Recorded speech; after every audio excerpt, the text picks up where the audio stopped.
హత్య చేయడం జరిగింది.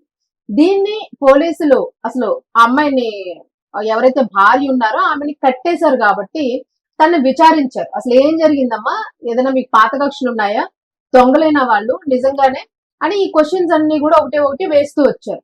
వచ్చేసరికి ఆమె రకరకాల పొంతలు లేని సమాధానాలు చెప్పింది. ఒకసారి ఒకటి కాసేపు అడిగినప్పుడు ఒకటి, నేను ఏదో పని చేసుకుంటూ ఉన్నాను, సడన్ గా ఎంటర్ అయిపోయారు, నన్ను కట్టేశారు, నా భర్త మీద దాడికి దిగారు, నన్ను కట్టేసి నా భర్తని ఇష్టం వచ్చినట్లు చెదగొట్టి మొత్తం దోచుకుని వెళ్ళిపోయారు, 3.5 లక్షల పైగా బంగారం కూడా పోయింది అని చెప్పేసి ఈ డీటెయిల్స్ అన్ని చెప్పింది. మళ్ళా కొద్దిసేపు ఆగి మళ్ళా అంటే పోలీసుల ఎంక్వైరీ ఎలా ఉంటుందంటే మామూలుగా ఉండదు. మనం ఏది ఇప్పుడు చెప్పేసాము నమ్మేశారు, ఇదే రాసుకొని వెళ్ళిపోతారని అంటే మాత్రం ఉండదు. వాళ్ళకి ఇంకా సిక్స్త్ సెన్స్ లో ఏదో డౌట్ కొడుతూనే ఉంటుంది.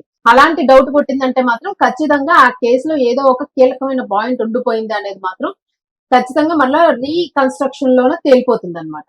సో ఇలాగ కేసును రీకన్స్ట్రక్షన్ చేసినప్పుడు వాళ్ళకి తెలిసిన నిజాలు ఏంటంటే ఎవరైతే ఆ అమ్మాయిని కట్టిపాడేసి వెళ్ళిపోయారో అని అనుకున్నారో ఈ హత్య మొత్తానికి కూడా ఆ అమ్మాయే కారణం, అంటే చనిపోయిన వ్యక్తి యొక్క భార్యే కారణము అనే విషయాన్ని పోలీసులు ఇప్పుడు తేల్చారు.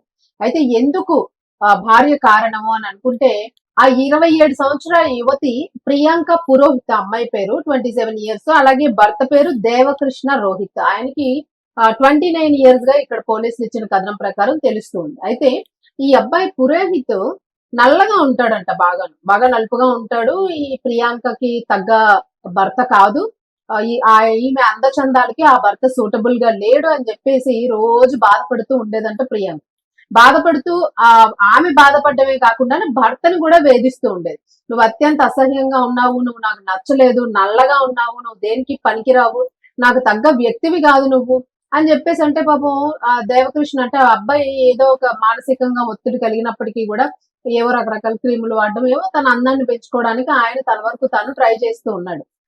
పుట్టుకతో వచ్చిన రంగు ఎక్కడ పోతుంది పాపం, క్యారెక్టర్ మంచిదా లేదా అనేది చూసుకోవాలి తప్ప ఇక్కడ అందం కోసం అయితే జనరల్ గా చూసుకోము. ఇంకా కావాలంటే కొంతమంది స్త్రీలు ఏం చేస్తున్నారనంటే నాకున్న